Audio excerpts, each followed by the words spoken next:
It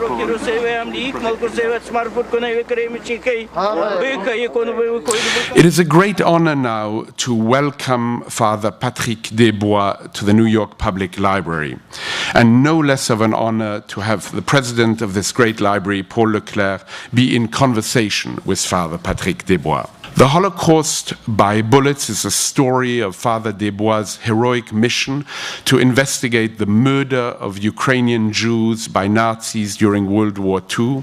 He and his team have visited the sites of these murders and interviewed surviving witnesses, many of whom were recruited by the Germans to assist in the executions.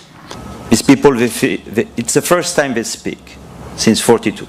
And you know they are poor people, so there is no image, no symbol, no allegory. So my question was how to transmit that, and also to transmit the horror of this genocide. Because it was not normal shootings. Jews were really massacred. You know, they established this law, one bullet, one Jew, one bullet. It was a request of the Wehrmacht to make economy of ammunition. And I discovered that the first thing that the Nazis did in a village, they went to see the mayor, and they asked, how many Jews in the district? And you know, in Soviet Union, Jew was written in the passport. For example, in this district, the mayor said there are 1,670 Jews, and he had also the addresses.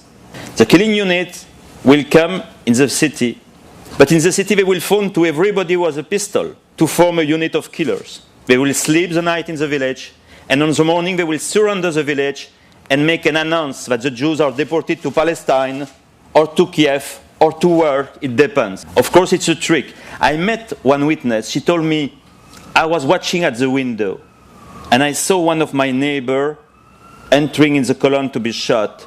And she told us, don't cry, we go to Palestine. Yeah. And she told me, I was with my cow early behind the church and I saw the grave.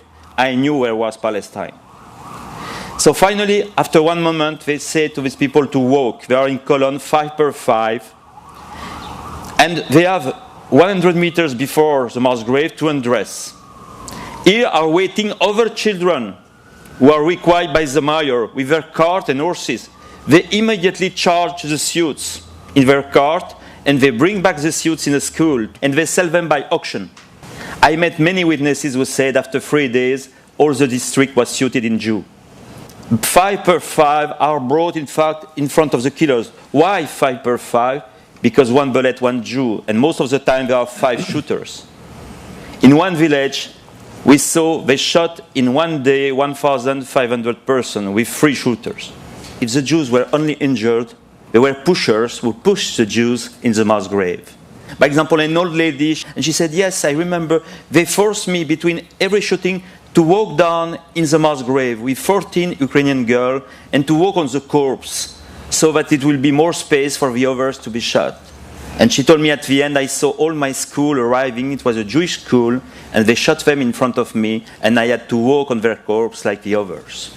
It's hard for me to imagine ever recovering from that kind of an experience and never having any kind of a normal life afterwards. They don't recover. They don't recover. Every farmer in the village says, I remember the mass grave after the shooting was moving during 3 days. Or it took 3 days for the mass grave to die. And for me, it took 1 year to accept, to understand. And you set yourself out, I think, not only to document, but really to prove in a comprehensive kind of way what really happened. Tell us a little bit about the Soviet requisition system. I'm not sure. In every village, the mayor in Soviet system, he has around him a council. When he says, I want 50 children for tomorrow to dig the grave or to do anything, he sends somebody from the council who go to see the Desiatnik in their street and say, tomorrow, 50 persons. The Desiatnik in the night, it knock at the door, you. This is well before the Germans ever came. It was before the Germans arrived. It was the Soviet system, the regular Soviet system of requisition. Mm-hmm. So you must understand that these people who have been requisitioned by the system, they have never been found guilty by Soviet justice, because everybody knows that when you are requisitioned, even if it's for a killing, you have no choice. I see. You must understand also that it was an order to kill the Jews. but also an authorization to kill the Jews. It means it was legal to kill Jews and gypsies. I will give you the worst example I met. An Ukrainian grandmother, her daughter married a Jew. She was Catholic and very upset of this wedding. One day, the daughter went to the market. She had six children. The grandmother, she brought the 6 children to the Gestapo, and they have been shot. So don't forget, when you cut the law not to kill, you change completely a society. A kind of unwritten chapter in the Holocaust is the use of young Jewish women as sex slaves. Want to talk a little bit about that? One guy, he told me there were 34 Jewish women working in Gestapo, and he gave me the list. I learned that at the end of the war, all these 34 Jewish girls were pregnant. So they called a killing unit from Sokal to come and to kill them. I learned that these Jewish girls, they knew that they would be shot. So they asked the Nazi to make a tour in truck just before the shooting to say goodbye to all the village. So all the village saw them saying goodbye.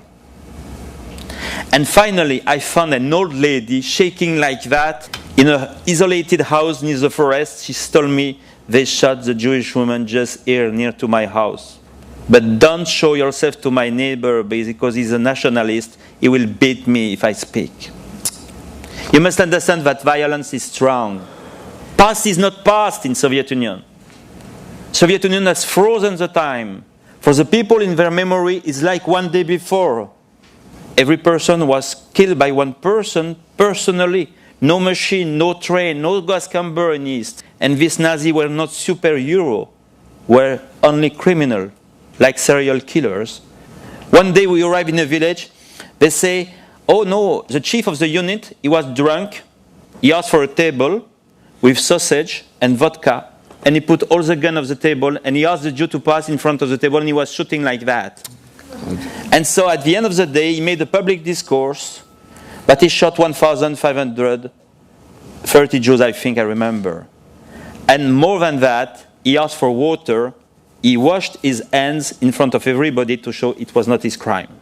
And he threw the water behind. It was a crime with one criminal and with one victim, because one bullet, one Jew.